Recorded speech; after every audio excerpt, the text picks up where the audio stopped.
Welcome to the Deep Dive.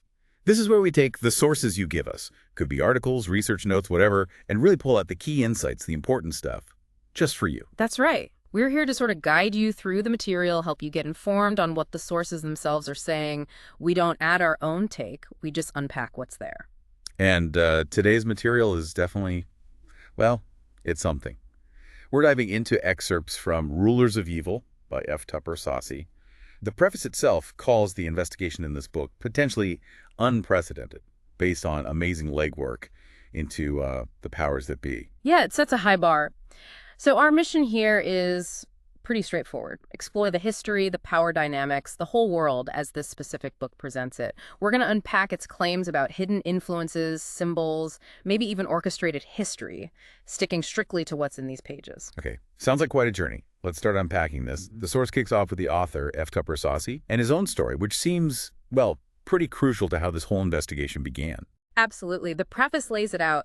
Saucy really got into researching these powers that be after he ran into some, let's say, significant legal issues himself, specifically around taxes. Right, he was labeled a tax protester, sometimes even a tax evader, according to the source, by the IRS and media. Though the book makes a point of saying he was never actually accused of evasion itself. The specific charges were for willfully failing to file tax returns. And it's interesting, the source details that a jury actually acquitted him for 2 years, 78 and 79, saying he wasn't willful then. But they did find him willful for 1977, and that conviction stuck, even after appeal. Exactly. And the source gives us Saucy's take on all this. He apparently came to believe that the real beneficiaries of what he called lawless money the book claims wasn't constitutionally affirmed by the Supreme Court, were the governing bodies. So his challenge, in his view, hit them where it hurt their appearance of legitimacy, as the source puts it. That personal fight seems like a huge driving force behind Rulers of Evil. No doubt. It definitely seems to provide that motivation for questioning everything. The source also connects this to his work with a Mr. Ray. Saucy published Ray's autobiography. What was it called? Tennessee Waltz? Yeah, Tennessee Waltz. The Making of a Political Prisoner. And Saucy didn't just publish it. He added his own epilogue. Right, called The Politics of Witchcraft. And in that epilogue, according to the source, Saucy argued that Dr. Martin Luther King Jr.'s murder ultimately served the interests of the economic powers of government more than anyone else. So you see this theme developing powerful, maybe hidden forces manipulating big events. And the timing, the way the book lays it out, is presented as really pointed, almost suspicious. It says that about a month before Tennessee Waltz was set to be published, Saucy got words the Supreme Court had denied his appeal on that tax case. Yeah, and right after that, the judge ordered him to report to the Atlanta Federal Prison Camp by April 10th, 1987. The source even quotes a friend of Saucy's basically saying, look, if his earlier writing got him into this mess, imagine what publishing this book about political prisoners and who benefited from King's death might lead to, especially with him locked up. So it's this intense backdrop, right? Direct conflict with the government, growing suspicion about hidden manipulators. And that's what leads Saucy to the main idea, the really audacious core thesis of Rulers of Evil.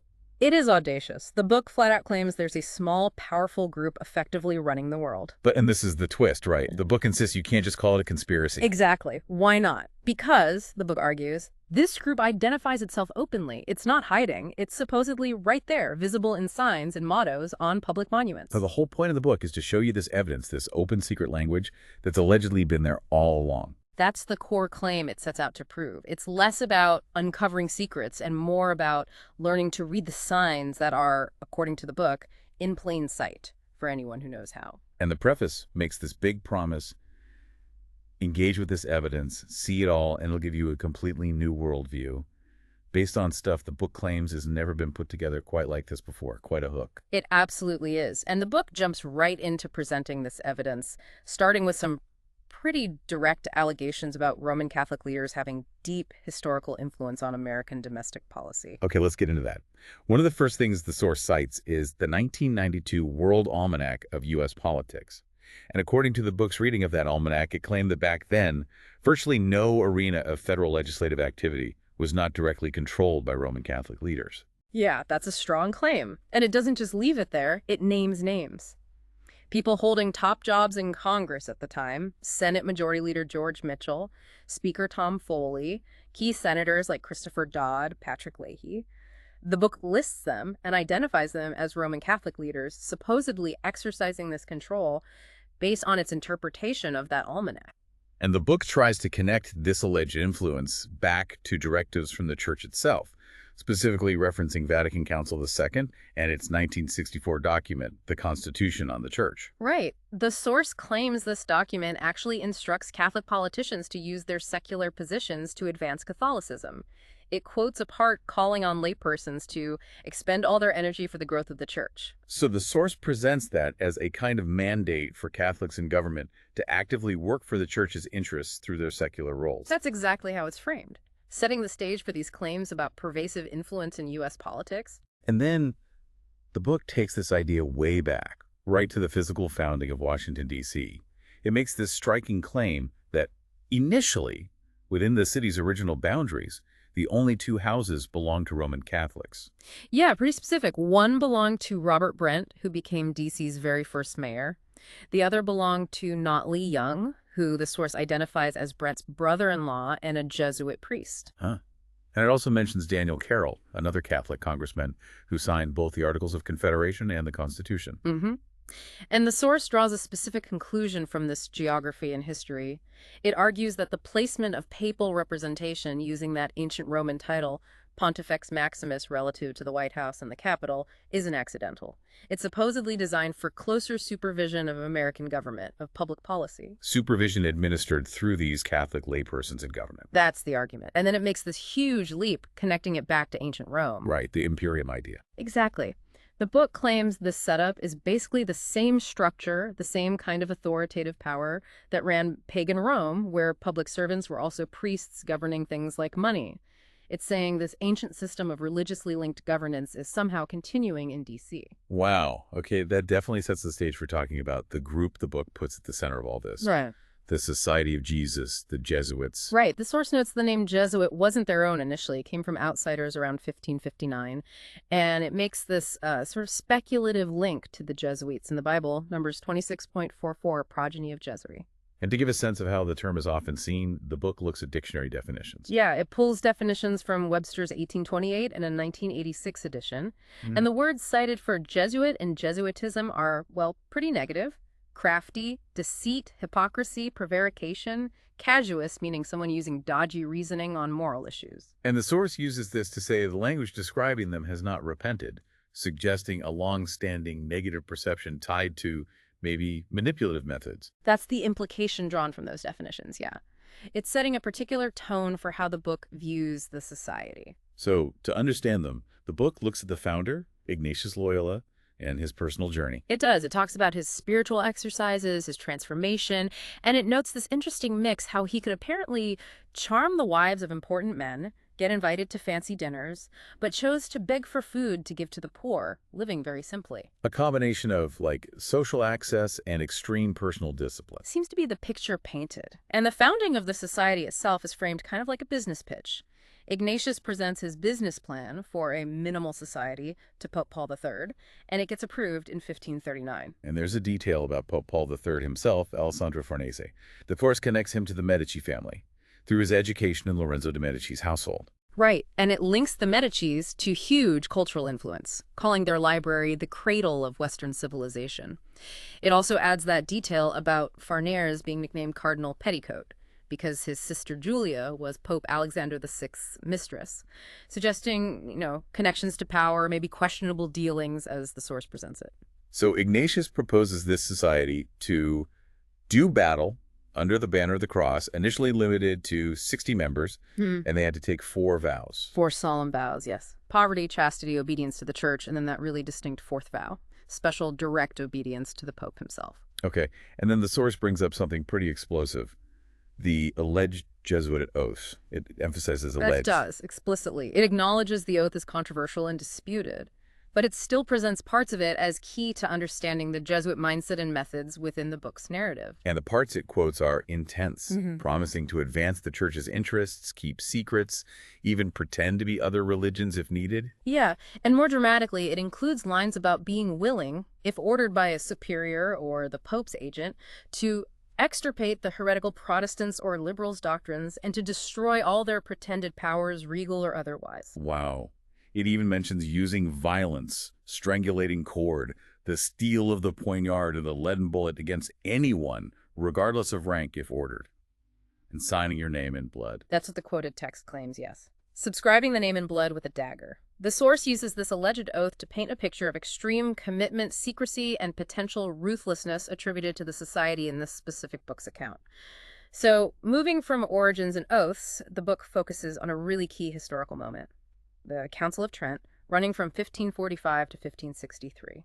This was the Catholic Church's big response to the Protestant Reformation. And according to the source, Trent basically laid down the law, anathematizing, eternally damning anyone who didn't accept certain doctrines that Protestants were challenging. Right.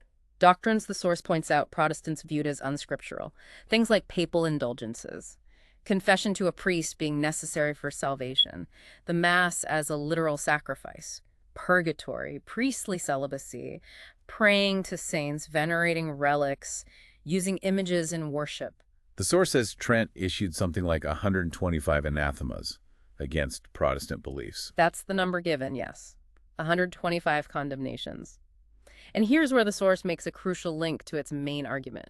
It claims that it was at Trent that the Catholic Church started marching to the beat of the Black Papacy. And the Black Pope is later identified as the general of the Jesuits. Correct. The implication is that Jesuit influence became dominant within the church hierarchy starting at Trent. And to back that up, the source mentions that after Trent, the council recommended Jesuits should be given pride of place as preachers and professors over other orders. Yeah, suggesting a formal boost in their status and influence, especially in education and spreading the message. Then there's that painting, commissioned much later, by a descendant of Pope Paul III. Right. Ranuccio Farnese commissioned Sebastiano Ricci to paint Paul III and the cardinals en route to Trent, about a century after the council. And the source has a very specific interpretation of this painting. It says there's a deity hovering above the Pope, directing them towards Trent. And the book explicitly states that this deity, in its interpretation, is not Jesus or Mary or Yahweh, God of the Bible. So the painting is presented as sort of candid proof, visual evidence, that Trent, the council that supposedly put the church under the Black Papacy, was guided by some other non-biblical force. That's exactly how the source uses it, as evidence supporting its claims about hidden, potentially pagan influences at the very top, influencing the church and, by extension, the world. Okay, so after setting that historical scene, the book digs into the specific methods and ideology it attributes to the Jesuits, starting with this idea of securing obedience of the subject's understanding. Right. This points to specific techniques allegedly taught in Jesuit schools, like St. Omer's. The book highlights things like casuistry, equivocation, and mental reservation. Which the source basically defines as what? Twisting the truth. Deception. Kind of. Casuistry is presented as using clever, perhaps unsound, reasoning to resolve moral dilemmas, often in a self-serving way. Equivocation involves using ambiguous language to conceal truth. Mental reservation is like saying something true outwardly but qualifying it mentally, which changes the meaning. The source frames these as tools for manipulation. He gives that example from Antonio Escobar, right? About giving short weight to a customer not being a sin if the official price would ruin the merchant. Exactly. Presented as a prime example of how these techniques could justify ethically dubious actions. And the book makes a huge claim based on this, that Jesuit casuistry has set the moral tone of world economics. Yeah, that's a really broad statement. It's arguing that this kind of ethical flexibility, this alleged slipperiness taught by Jesuits, has fundamentally shaped how global economics operates. A big accusation. Another method mentioned is missionary adaptation. What's that about? The source defines it as the process by which populations are brought under subjection to the Roman papacy by harmonious cultural integration. So instead of just imposing Roman ways, they'd blend local customs into Catholicism to make it seem less foreign, more appealing, making conversion or control seem easier. That's the interpretation given. A strategy to gain influence by integrating rather than conquering, presented as a subtle form of subjection. The book also talks about Jesuit education, the ratio studiorum, and it connects this back to the Medici Library again. Yes, reinforcing that idea of Medici influence. It claims the philosophy from that library was so foundational that even modern scholars, according to the book, call it the cradle of Western civilization, implying the Jesuits tapped into this powerful intellectual tradition. And this leads to that interesting concept, learning against learning, using education itself as a tool. Exactly. The book quotes Martin Luther's appeal to the ruling classes, where Luther supposedly foresaw this. He wrote about the printing press, since you can't stop it. Maybe the best way is to set up learning against learning, get everyone arguing, create confusion. And that confusion makes people rely more on their superiors and teachers, keep them dependent on authority. That was Luther's conclusion, as quoted by the source. And the book presents this strategy creating intellectual chaos to maintain control as something the Jesuits effectively weaponized. Entertainment too, right? Jesuit theatricals were apparently a big deal. Very popular, according to the source. It highlights a play called Xenodoxus, Newfangled Beliefs, by Jacob Biderman. The book describes it as a direct, point-by-point rebuttal of Luther's teachings done through theater. So proof that entertainment could be a powerful tool for political and religious persuasion, shaping public opinion. That's how the source frames it, using popular culture to push an agenda and counter opposing views. Now here's a really surprising connection the book makes, linking the Jesuits to Sun Tzu's Art of War. Yeah, this one's pretty out there. It notes that Sun Tzu's work wasn't really known in the West until a Jesuit priest, Joseph Marie Amiot, published a French edition in 1772.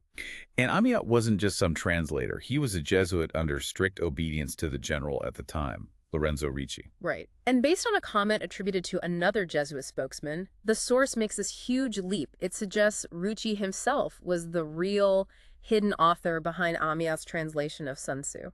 So the implication is the Jesuits weren't just reading Sun Tzu, they were maybe packaging their own strategies under his name. That's the extraordinary claim made in the book, yes. Presenting Jesuit military doctrine disguised as ancient Chinese wisdom.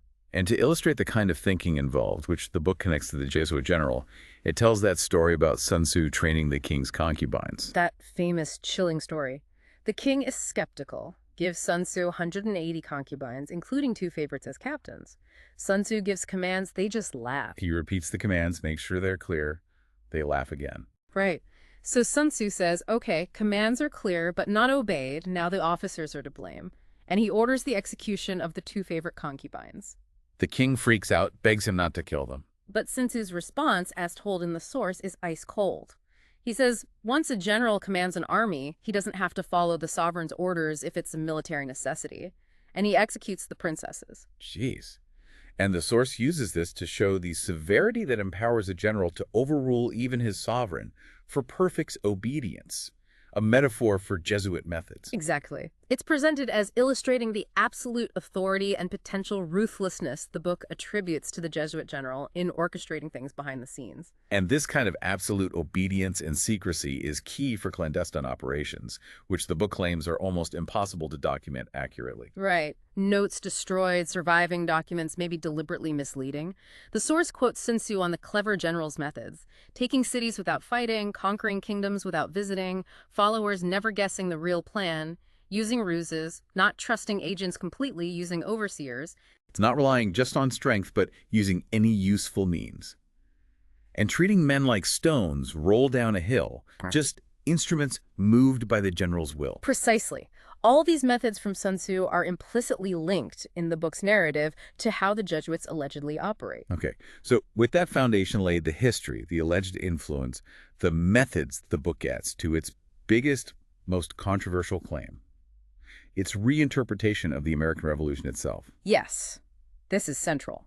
Saucy's narrative claims the revolution wasn't this organic uprising for liberty, but actually a compelling ruse. The ruse orchestrated by Jesuit General Lorenzo Ricci and designed to mimic the fall of the Knights Templar centuries earlier. That's the claim.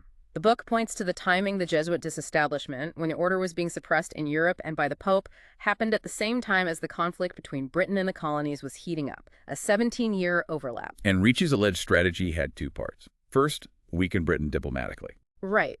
The source points to the 1763 Paris negotiations ending the 7 Years' War, claiming they isolated England, made them vulnerable. And the second part was stirring up trouble in America, using figures like Butte and Grenville to provoke the colonists with things like the Stamp Act. Exactly. Butte, having resigned as PM, supposedly worked from the shadows, picking Grenville to implement policies designed to create friction and push the colonies towards rebellion. That's the scenario the book paints. Then it introduces specific people it claims were key players in this orchestration. Charles Thomson, for instance. Yes, Thompson is presented as a major figure, leader of a secret club pushing for boycotts, agitated for the Stamp Act Congress, advised delegates at the First Continental Congress, positioned as a key organizer and rabble-rouser. And the book connects his education back to Jesuit influence, studying classics under another Charles Thomson at Franklin's Academy, which became UPenn, implying a link to that ratio studiorum. It makes that connection, yeah, suggesting his education might have aligned with these methods. Then there's the Carroll family, from Marilyn Charles and John Carroll. Charles Carroll, the prominent Catholic, notably refused to be a delegate to the First Continental Congress. The book says this was strategic, due to anti-Catholic feelings stirred by the Quebec Act. Right. The source frames the Quebec Act itself as Parliament's revenge for the Boston Tea Party, giving Western lands to Quebec and angering the colonies. Carroll's refusal to participate is presented as a calculated move in this context.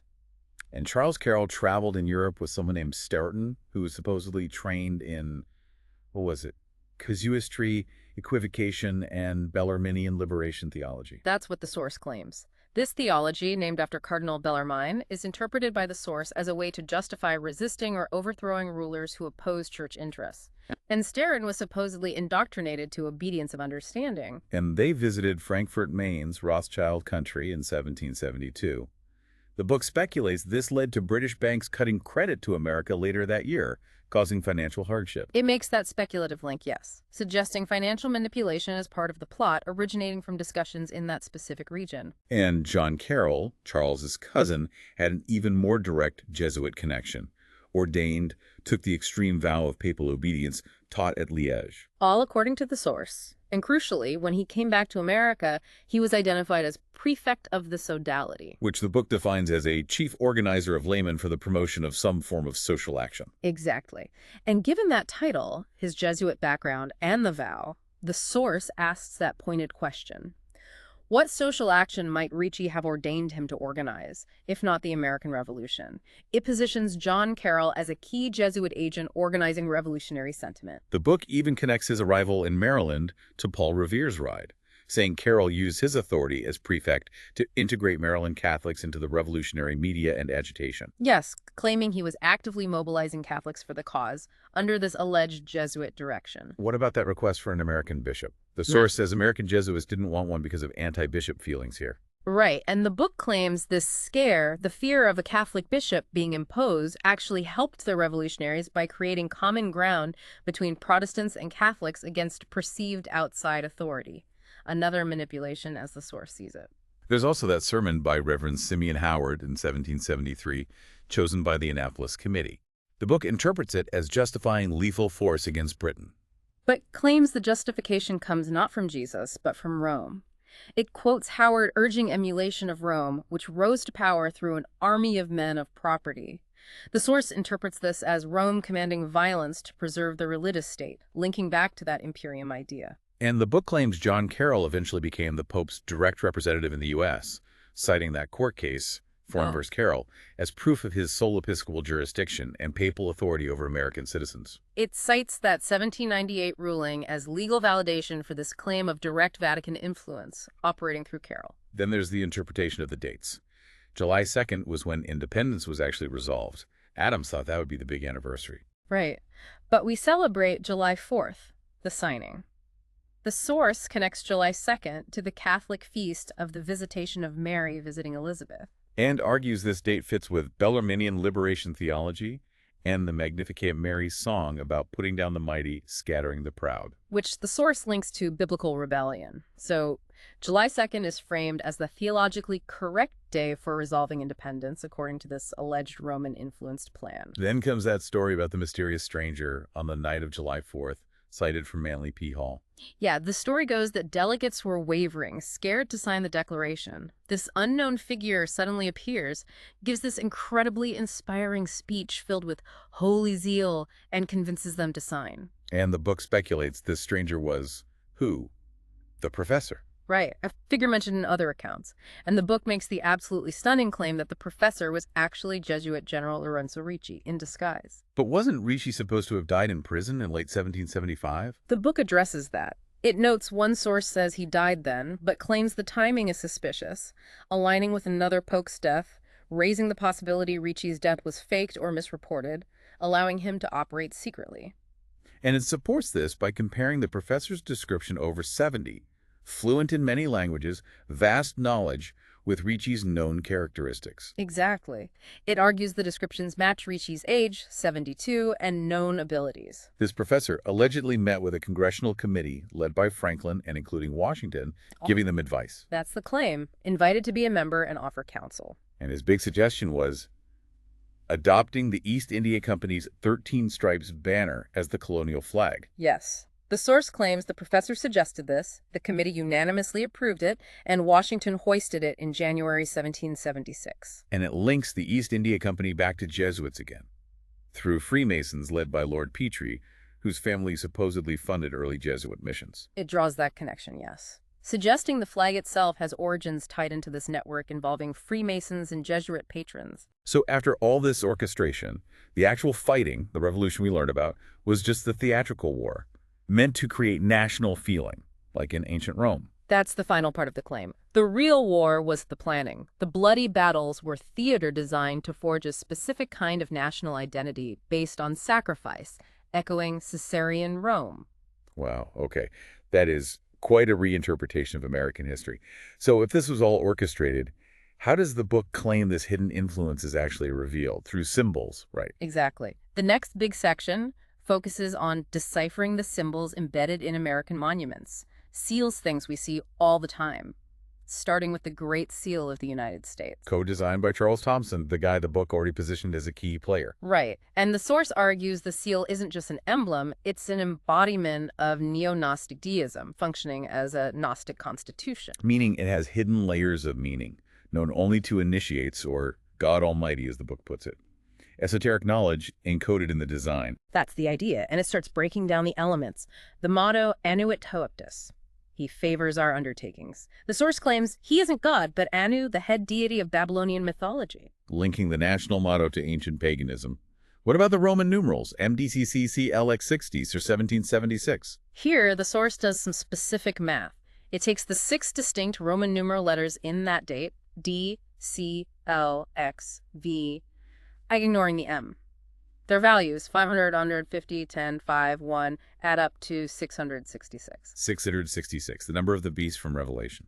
That's the connection the source makes explicitly. It calls this a startling link, representing demonism, black magic, and perverted power formatted into the streets of the federal city. A hidden demonic signature, basically. Okay. And the stars on the seal form a pentagram. Yes, the 13 stars above the eagle, connect them, you get a pentagram.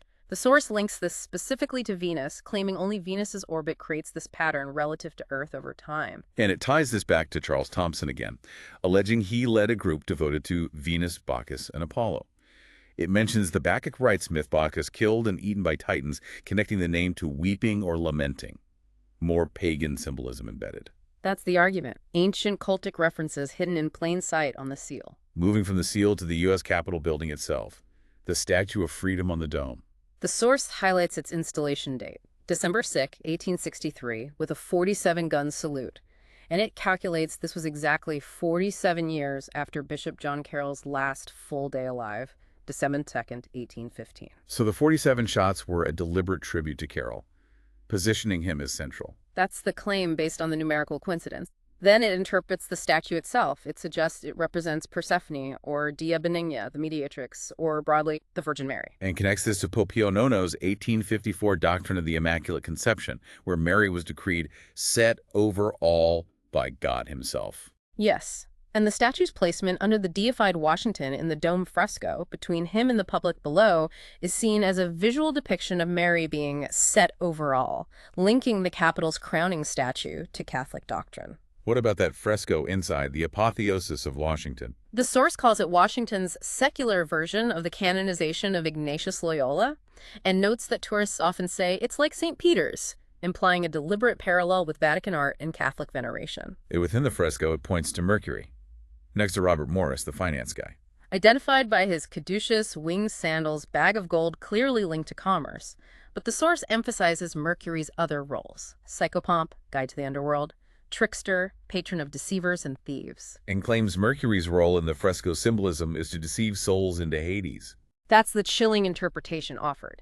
And it connects this depiction back to that Sebastiano Ricci painting of Pope Paul III going to Trent. It claims both paintings show Mercury's ascendancy in Catholicism, Ricci, and the U.S. government, Bermude, suggesting this deceptive deity is symbolically important in both. Wow. Okay, what about Georgetown University's seal? Founded by Bishop Carroll, run by Jesuits. The source describes the seal, a Roman eagle grasping both the world and a cross. And the interpretation. Direct. State and church united under the Black Papacy. The Roman eagle, state, holds the world, and the cross, church, under the authority of the Jesuit general, the Black Pope, openly declared on the seal of their university.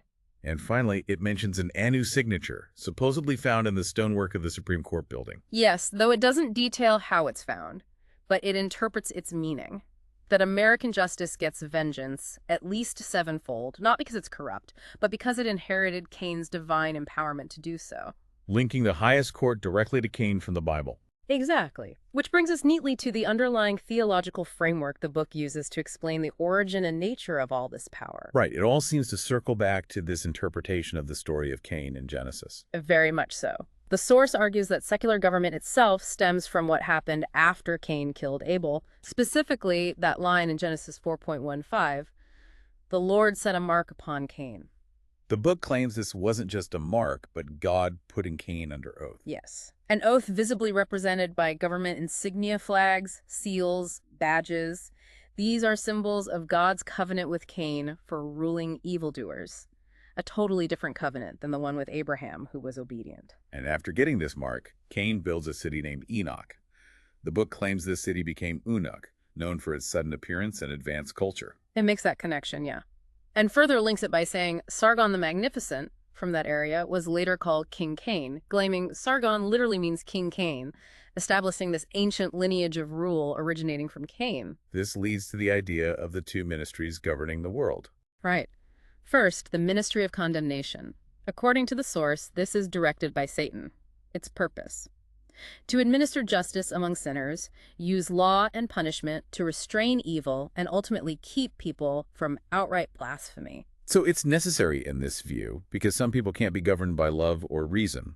It has a function, even if negative. That's how the source presents it. A necessary evil, almost. Then there's the second ministry, the ministry of reconciliation. Which is God's ministry, proclaiming forgiveness, love, healing. Exactly. And the book explains how they interact. Reconcilers don't try to control the ministry of condemnation or hide from it. They just need to be available. They aren't seen as a threat because they don't judge or blame within that system.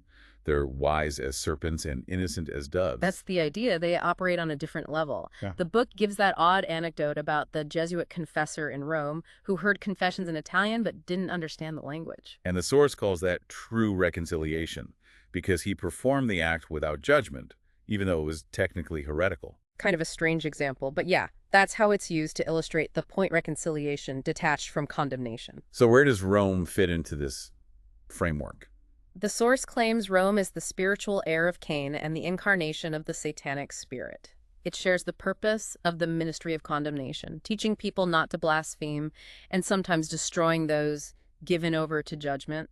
It even interprets some of the Apostle Paul's actions this way. And it loops back to criticizing the Catholic Church for relying on tradition over Scripture, binding consciences to doctrines not in the Bible. Yes, reiterating that critique. Pointing again to the Council of Trent's anathemas, indulgences, confession, mass, purgatory, celibacy, saints' relics, images as examples of unscriptural doctrines enforced by Rome, linking it all back to this framework of Rome embodying the ministry of condemnation inherited from Cain. So this whole theological interpretation of Cain and the two ministries is really the bedrock supporting the entire book's argument about history, symbols, and power. It seems to be, yes. It provides the fundamental lens through which everything else, the history, the symbols, the institutions, is interpreted as part of this ongoing ancient spiritual conflict. Well, that really was a deep dive, wasn't it? We've certainly unpacked a lot from the world presented in F. Sassi's Rulers of Evil. Hmm. We went through his personal story, his really bold claim about a group openly identifying itself through symbols. And then those detailed arguments about Roman influence, the alleged Jesuit orchestration of the American Revolution, a complete inversion of the standard narrative. And we looked at how the book deciphers symbols everywhere. The Great Seal, the Capitol, Georgetown, linking them to ancient gods, 6 and 66, Catholic doctrine, all tied into that unique theological framework based on Cain. It's definitely a dense, highly unconventional take on history and power. It does what the preface promised. It presents familiar American history and symbols in a radically different light. It definitely makes you maybe look twice at things you thought you knew. Yeah, it encourages you to notice these signs, these symbols, and ask if they carry meanings we don't normally consider. Absolutely. And maybe the provocative thought it leaves you with, pulled straight from the book's core argument, is this. What if, as the source insists, governing bodies aren't just the modern secular things we think they are? What if they operate under older hidden rules or covenants, symbolized all around us in ways most people just don't see or haven't been taught to recognize? That's definitely something to chew on. The idea that power might operate according to ancient principles hidden in plain sight. It's certainly the question this book wants you, the listener, to consider long after we finish talking.